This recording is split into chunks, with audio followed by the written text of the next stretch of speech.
Dracula by Bram Stoker. Chapter 19. Jonathan Harker's Journal. 1 October, 5 a.m. I went with the party to the search with an easy mind, for I think I never saw Mina so absolutely strong and well. I am so glad that she consented to hold back and let us men do the work. Somehow, it was a dread to me that she was in this fearful business at all. But now that her work is done, and it is due to her energy and brains and foresight that the whole story is put together in such a way that every point tells, she may well feel that her part is finished, and that she can henceforth leave the rest to us. We were, I think, all a little upset by the scene with Mr. Renfield. When we came away from his room, we were silent till we got back to the study. Then Mr. Morris said to Dr. Seward, "Say, Jack, if that man wasn't attempting a bluff, he's about the sanest lunatic I ever saw. I'm not sure, but I believe that he had some serious purpose, and if he had, it was pretty rough on him not to get a chance." Lord Godalming and I were silent, but Dr. Van Helsing added, "Friend John, you know more lunatics than I do, and I'm glad of it, for I fear that if it had been me to decide, I would, before that last hysterical outburst, have given him free. But we live and learn, and in our present task we must take no chance, as my friend Quincy would say. All is best as they are." Dr. Seward seemed to answer them both in a dreamy kind of way. "I don't know but that I agree with you. If that man had been an ordinary lunatic, I would have taken my chance of trusting him. But he seems so mixed up with the Count in an indexy sort of way that I'm afraid of doing anything wrong by helping his fads. I can't forget how he prayed with almost equal fervour for a cat, and then tried to tear my throat out with his teeth. Besides, he called the Count Lord and Master, and he may want to get out to help him in some diabolical way. That horrid thing has the wolves and the rats and his own kind to help him, so I suppose he isn't above trying to use a respectable lunatic. He certainly did seem earnest, though. I only hope we have done what is best. These things in conjunction with the wild work we have in hand help to unnerve a man." The Professor stepped over, and laying his hand on his shoulder, said in a grave, kindly way, "Friend John, have no fear. We are trying to do our duty in a very sad and terrible case. We can only do as we deem best. What else have we to hope for, except the pity of the good God?" Lord Godalming had slipped away for a few minutes, but now he returned. He held up a little silver whistle as he remarked, "That old place may be full of rats, and if so, I've got an antidote on call." Having passed the wall, we took our way to the house, taking care to keep in the shadows of the trees on the lawn when the moonlight shone out. When we got to the porch, the Professor opened his bag and took out a lot of things, which he laid on the step, sorting them into 4 little groups, evidently one for each. Then he spoke. "My friends, we are going into a terrible danger, and we need arms of many kinds. Our enemy is not merely spiritual. Remember that he has the strength of 20 men, and that, though our necks or our windpipes are of the common kind and therefore breakable or crushable, his are not amenable to mere strength. A stronger man, or a body of men more strong in all than him, can at certain times hold him, but they cannot hurt him, as we can be hurt by him. We must therefore guard ourselves from his touch. Keep this near your heart." As he spoke, he lifted a little silver crucifix and held it out to me, I being nearest to him. "Put these flowers round your neck." Here he handed me a wreath of withered garlic blossoms. For other enemies more mundane, this revolver and this knife. And for aid in all, so small electric lamps which you can fasten to your breast. And for all, and above all at the last, this, which we must not desecrate needless. This was a portion of sacred wafer, which he put in an envelope and handed to me. Each of the others was similarly equipped. "Now," he said, "Friend John, Where are the skeleton keys? If so that we can open the door, we need not break house by the window, as before at Miss Lucy's. Dr. Seward tried 1 or 2 skeleton keys, his mechanical dexterity as a surgeon standing him in good stead. Presently he got one to suit. After a little play back and forward, the bolt yielded, and with a rusty clang shot back. We pressed on the door, the rusty hinges creaked, and it slowly opened. It was startlingly like the image conveyed to me in Dr. Seward's diary of the opening of Miss Westenra's tomb. I fancy that the same idea seemed to strike the others, for with one accord they shrank back. The Professor was the first to move forward, and stepped into the open door. "In manus tuas, Domine," he said, crossing himself as he passed over the threshold. We closed the door behind us, lest when we should have lit our lamps we should possibly attract attention from the road. The Professor carefully tried the lock, lest we might not be able to open it from within should we be in a hurry making our exit. Then we all lit our lamps and proceeded on our search. The light from the tiny lamps fell in all sorts of odd forms, as the rays crossed each other, or the opacity of our bodies threw great shadows. I could not for my life get away from the feeling that there was someone else amongst us. I suppose it was the recollection, so powerfully brought home to me by the grim surroundings, of that terrible experience in Transylvania. I think the feeling was common to us all, for I noticed that the others kept looking over their shoulders at every sound and every shadow, just as I felt myself doing. The whole place was thick with dust. The floor was seemingly inches deep, except where there were recent footsteps, in which, on holding down my lamp, I could see marks of hobnails where the dust was cracked. The walls were fluffy and heavy with dust, and in the corners were masses of spiders' webs, whereon the dust had gathered, till they looked like old tattered rags as the weight had torn them partly down. On the table in the hall was a great bunch of keys, with a time-yellowed label on each. These had been used several times, for on the table were several similar rents in the blanket of dust, similar to that exposed when the Professor lifted them. He turned to me and said, "You know this place, Jonathan. You have copied maps of it, and you know it at least more than we do. Which is the way to the chapel?" I had an idea of its direction, though on my former visit I had not been able to get admission to it, so I led the way, and after a few wrong turnings found myself opposite a low, arched, oaken door, ribbed with iron bands. "This is the spot," said the Professor, as he turned his lamp on a small map of the house, copied from the file of my original correspondence regarding the purchase. With a little trouble we found the key on the bunch and opened the door. We were prepared for some unpleasantness, for as we were opening the door a faint, malodorous air seemed to exhale through the gaps, but none of us ever expected such an odour as we encountered. None of the others had met the Count at all at close quarters, and when I had seen him he was either in the fasting stage of his existence, in his rooms, or, when he was bloated with fresh blood, in a ruined building open to the air. But here the place was small and close, and the long disuse had made the air stagnant and foul. There was an earthy smell, as of some dry miasma, which came through the fouler air. But as to the odour itself, how shall I describe it? It was not alone that it was composed of all the ills of mortality, and with the pungent acrid smell of blood, but it seemed as though corruption had become itself corrupt. Faugh! It sickens me to think of it. Every breath exhaled by that monster seemed to have clung to the place and intensified its loathsomeness. Under ordinary circumstances such a stench would have brought our enterprise to an end, but this was no ordinary case, and the high and terrible purpose in which we were involved gave us a strength which rose above merely physical considerations.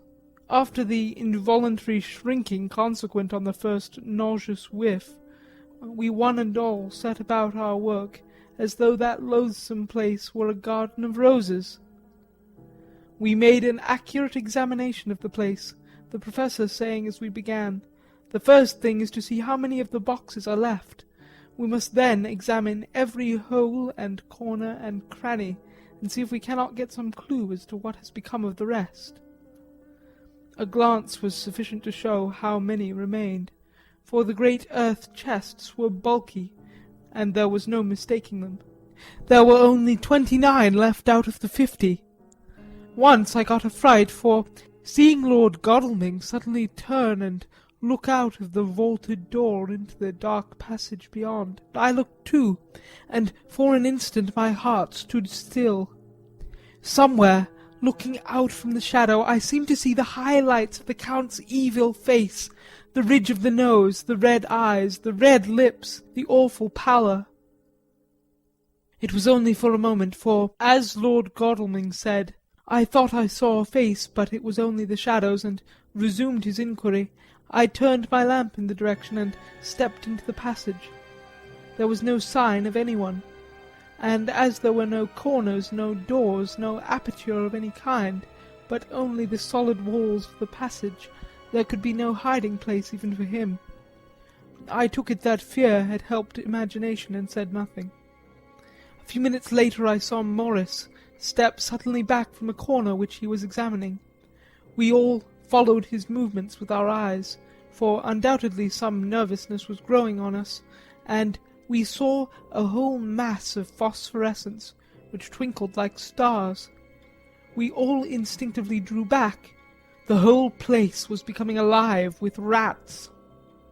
For a moment or two we all stood appalled, all save Lord Godalming, who was seemingly prepared for such an emergency. Rushing over to the great iron-bound oaken door which Dr. Seward had described from the outside, and which I had seen myself, he turned the key in the lock, drew the huge bolts, and swung the door open. Then, taking his little silver whistle from his pocket, he blew a low, shrill call. It was answered from behind Dr. Seward's house by the yelping of dogs, and after about a minute 3 terriers came dashing round the corner of the house. Unconsciously we had all moved towards the door, and as we moved I noticed that the dust had been much disturbed. The boxes which had been taken out had been brought this way, but even in the minute that had elapsed the number of the rats had vastly increased. They seemed to swarm over the place all at once, till the lamplight shining on their moving dark bodies and glittering baleful eyes made the place look like a bank of earth set with fireflies. The dogs dashed on, but at the threshold suddenly stopped and snarled, and then, simultaneously lifting their noses, began to howl in a most lugubrious fashion. The rats were multiplying in thousands, and we moved out. Lord Godalming lifted one of the dogs, and carrying him in, placed him on the floor. The instant his feet touched the ground he seemed to recover his courage, and rushed at his natural enemies.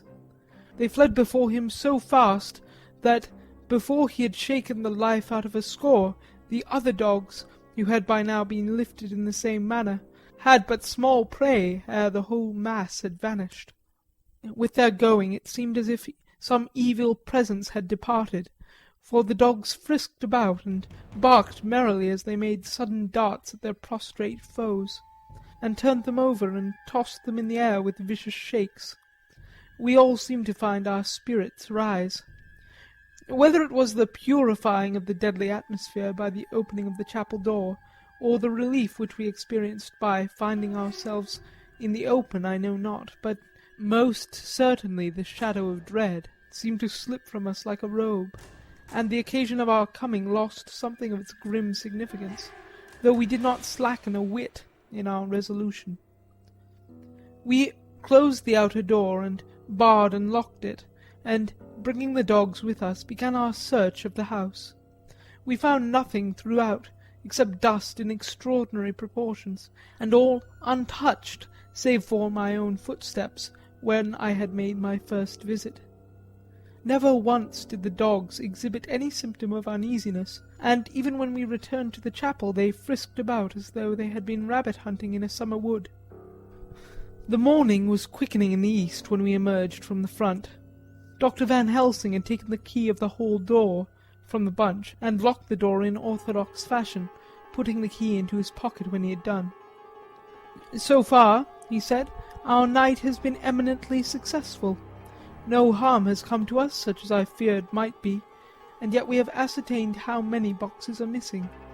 More than all do I rejoice that this, our first and perhaps our most difficult and dangerous step, has been accomplished without the bringing thereinto our most sweet Madam Mina, or troubling her waking or sleeping thoughts with sights and sounds and smells of horror which she might never forget. One lesson too we have learned, if it be allowable to argue a particulari, that the brute beasts which are to the Count's command are yet themselves not amenable to his spiritual power. For look, these rats that would come to his call, just as from his castle top he summoned the wolves to your going and to that poor mother's cry, though they come to him they run pell-mell from the so little dogs of my friend Arthur. We have other matters before us, other dangers, other fears, and that monster, he has not used his power over the brute world for the only or the last time tonight. So be it that he has gone elsewhere. Good. It has given us opportunity to cry check in some ways in this chess game which we play for the sake of human souls. And now let us go home. The dawn is close at hand, and we have reason to be content with our first night's work. It may be ordained that we have many nights and days to follow, if full of peril, but we must go on, and from no danger shall we shrink." The house was silent when we got back, save for some poor creature who was screaming away in one of the distant wards, and a low moaning sound from Renfield's room. The poor wretch was doubtless torturing himself, after the manner of the insane, with needless thoughts of pain. I came tiptoe into our own room, and found Mina asleep, breathing so softly that I had to put my ear down to hear it. She looks paler than usual. I hope the meeting tonight has not upset her. I am truly thankful that she is to be left out of our future work, and even of our deliberations. It is too great a strain for a woman to bear. I did not think so at first, but I know better now. Therefore I am glad that it is settled. There may be things which would frighten her to hear, and yet to conceal them from her might be worse than to tell her if once she suspected that there was any concealment. Henceforth our work is to be a sealed book to her, till at least such time as we can tell her that all is finished, and the earth free from a monster of the nether world. I dare say it will be difficult to keep silence after such confidence as ours, but I must be resolute, and tomorrow I shall keep dark over tonight's doings, and shall refuse to speak of anything that has happened. I rest on the sofa, so as not to disturb her. 1 October, later. I suppose it was natural that we should have all overslept ourselves, for the day was a busy one, and the night had no rest at all. Even Mina must have felt its exhaustion, for though I slept till the sun was high, I was awake before her, and had to call 2 or 3 times before she awoke. Indeed, she was so sound asleep that for a few seconds she did not recognize me, but looked at me with a sort of blank terror, as one looks who has been waked out of a bad dream. She complained a little of being tired, and I let her rest till later in the day. We now know of 21 boxes having been removed, and if it be that several were taken to any of these removals, we may be able to trace them all. Such will, of course, immensely simplify our labour, and the sooner the matter is attended to the better. I shall look up Thomas Snelling to-day. Dr. Seward's Diary. 1 October.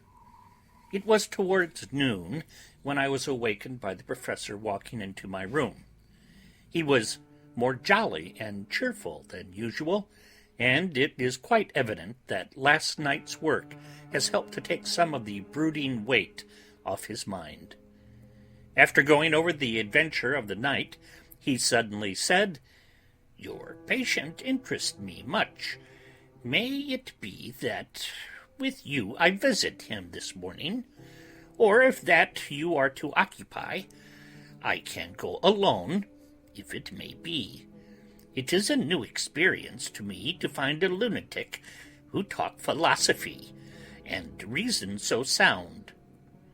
I had some work to do which pressed, so I told him that if he would go alone I would be glad, as then I should not have to keep him waiting. So I called an attendant and gave him the necessary instructions. Before the professor left the room, I cautioned him against getting any false impression from my patient. "But," he answered, "I want him to talk of himself, and of his delusion as to consuming live things. He said to Madam Mina, as I see in your diary of yesterday, that he had once had such a belief. Why do you smile, friend John?" "Excuse me," I said, "but the answer is here." I laid my hand on the typewritten matter. When our sane and learned lunatic made that very statement of how he used to consume life, his mouth was actually nauseous with the flies and spiders which he had eaten just before Mrs. Harker entered the room. Van Helsing smiled in turn. "Good," he said. "Your memory is true, friend John. I should have remembered. And yet it is this very obliquity of thought and memory which makes mental disease such a fascinating study. Perhaps I may gain more knowledge out of the folly of this madman than I shall from the teaching of the most wise. Who knows?" I went on with my work, and before long was through that in hand. It seemed that the time had been very short indeed, but there was Van Helsing back in the study. "Do I interrupt?" he asked politely, as he stood at the door. "Not at all," I answered. "Come in. My work is finished, and I am free. I can go with you now, if you like." "It is needless. I have seen him." "Well, I fear that he does not appraise me at much. Our interview was short. When I entered his room, he was sitting on a stool in the center, with his elbows on his knees, and his face was the picture of sullen discontent. I spoke to him as cheerfully as I could, and with such a measure of respect as I could assume. He made no reply whatever. "Don't you know me?" I asked. His answer was not reassuring. "I know you well enough. You are the old fool Van Helsing. I wish you would take yourself and your idiotic brain theories somewhere else. Damn all thick-headed Dutchmen." Not a word more would he say, but sat in his implacable sullenness, as indifferent to me as though I had not been in the room at all. Thus departed for this time my chance of much learning from this so clever lunatic, so I shall go, if I may, and cheer myself with a few happy words with that sweet soul, Madam Mina. Friend John, it does rejoice me unspeakable that she is no more to be pained, no more to be worried with our terrible things, though we shall much miss her help. It is better so." "I agree with you with all my heart," I answered earnestly, for I did not want him to weaken in this matter. "Mrs. Harker is better out of it. Things are quite bad enough for us, all men of the world, and who have been in many tight places in our time.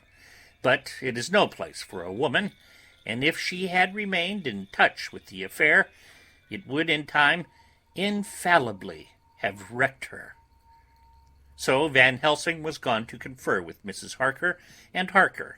Quincey and Art are all out following up the clues as to the earth boxes. I shall finish my round of work, and we shall meet tonight. Mina Harker's journal. 1st October. It is strange to me to be kept in the dark as I am today, after Jonathan's full confidence for so many years, to see him manifestly avoid certain matters, and those the most vital of all. This morning I slept late after the fatigues of yesterday, and though Jonathan was late too, he was the earlier. He spoke to me before he went out, never more sweetly or tenderly, but he never mentioned a word of what had happened in the visit to the Count's house, and yet he must have known how terribly anxious I was. Poor dear fellow! I suppose it must have distressed him even more than it did me. They all agreed that it was best that I should not be drawn further into this awful work, and I acquiesced. But to think that he keeps anything from me! Now I am crying like a silly fool, when I know it comes from my husband's great love, and from the good wishes of those other strong men. That has done me good. Well, some day Jonathan will tell me all. And lest it should ever be that he should think for a moment that I kept anything from him, I still keep my journal as usual. Then, if he has feared of my trust, I shall show it to him, with every thought of my heart put down for his dear eyes to read. I feel strangely sad and low-spirited to-day. I suppose it is the reaction from the terrible excitement. Last night I went to bed when the men had gone, simply because they told me to. I didn't feel sleepy, and I did feel full of devouring anxiety. I kept thinking over everything that has been ever since Jonathan came to see me in London, and it all seems like a horrible tragedy, with fate pressing on relentlessly to some destined end. Everything that one does seems, no matter how right it may be, to bring on the very thing which is most to be deplored. If I hadn't gone to Whitby, perhaps poor dear Lucy would be with us now. She hadn't taken to visiting the churchyard till I came, and if she hadn't come there in the daytime with me she wouldn't have walked in her sleep, and if she hadn't gone there at night in her sleep the monster couldn't have destroyed her as he did. Oh, why did I ever go to Whitby? There now, crying again. I wonder what has come over me to-day. I must hide it from Jonathan, for if he knew that I had been crying twice in one morning, I, who never cried on my own account, and whom he has never caused to shed a tear, the poor dear fellow would fret his heart out. I shall put a bold face on, and if I do feel weepy he shall never see it. I suppose it is just one of the lessons that we poor women have to learn. I can't quite remember how I fell asleep last night.